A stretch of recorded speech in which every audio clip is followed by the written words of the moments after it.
সুন্দর প্রকৃতির মাঝে আবারও হারিয়ে যাবার পালা।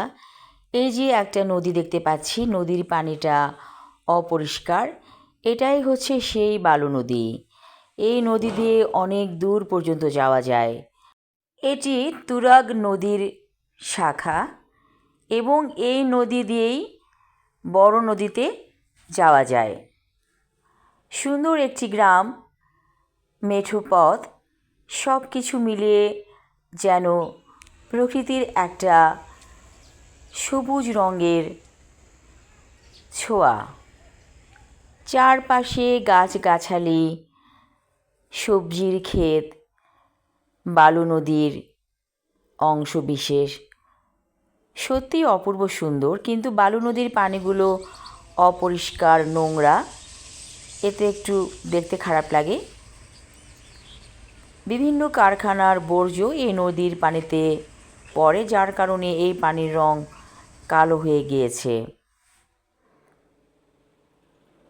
যেদিকে তাকায় শুধু সবুজের স্পর্শ। ভালো লাগছে। ছন্দময় প্রকৃতি, মাঝে মাঝে পাখির ডাক মন উদাস করে দিচ্ছে। আজ যেন মনে হলো শরীর এবং মনে জমে থাকা বিষাক্ত পদার্থগুলো যেন বের হয়ে গেছে। এই প্রকৃতির কাছে আসলে এটাই হয়।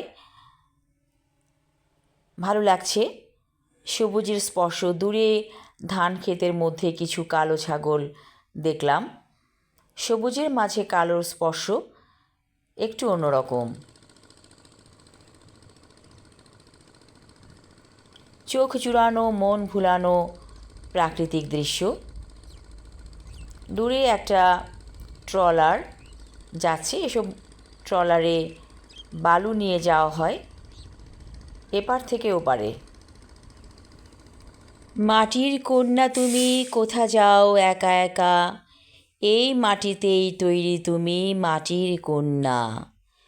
সবুজ ঘাস লতা পাতায় মাটির রং গায়ে মেখে কোথায় যাও তুমি মাটির কন্যা।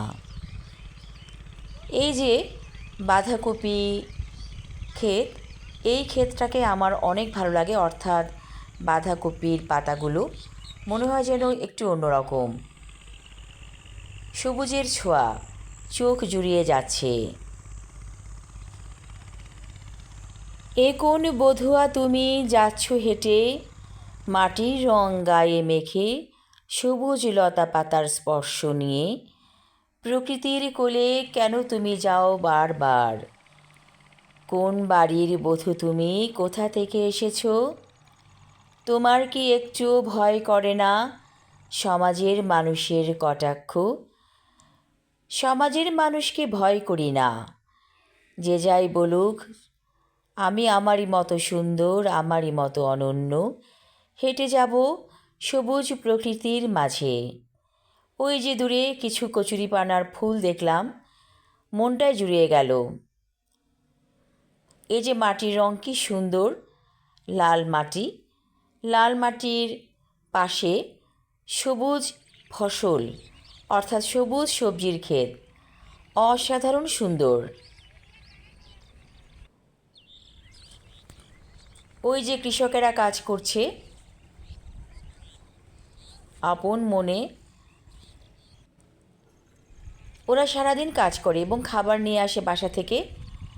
এই যে প্রকৃতির মাঝে তাদের যে কাজকর্ম, এর মধ্যে একটা ভালো লাগা আছে। আমি তাদের সাথে কথা বলেছি, তারা বলেছে তাদের কাছে অনেক ভালো লাগে।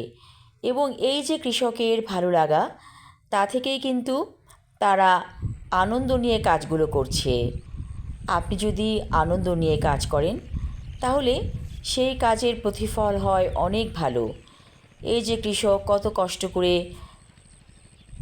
সবজির ক্ষেত করেছে, কিন্তু তারা বলে এই ক্ষেত করতে তাদের অনেক আনন্দ লাগে। জীবনে বেঁচে থাকার আনন্দ থাকা চাই।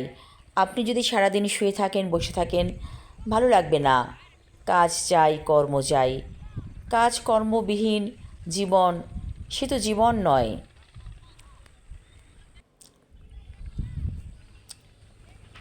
মাটি থেকে এসেছি আমরা, মাটিতেই যাব মিশে একদিন। মাটির কোলে শুয়ে থাকবো, তাই মাটিকে ভালোবাসতে ইচ্ছে করে। এই মাটি দিয়ে আমরা তৈরি। কি অদ্ভুত, তাই না? কাদা মাটি গায়ে মেখে চলেছি আমি অজানার পথে। সবুজের মাঝে হারাতে আমি ভালোবাসি, তাই আজকের বিকেলটাকে চমৎকারভাবে অনুভব করলাম। ভালো লাগায় ভরপুর ছিল সারা বিকেল। সবাই ভালো থাকুন, সুস্থ থাকুন। ধন্যবাদ।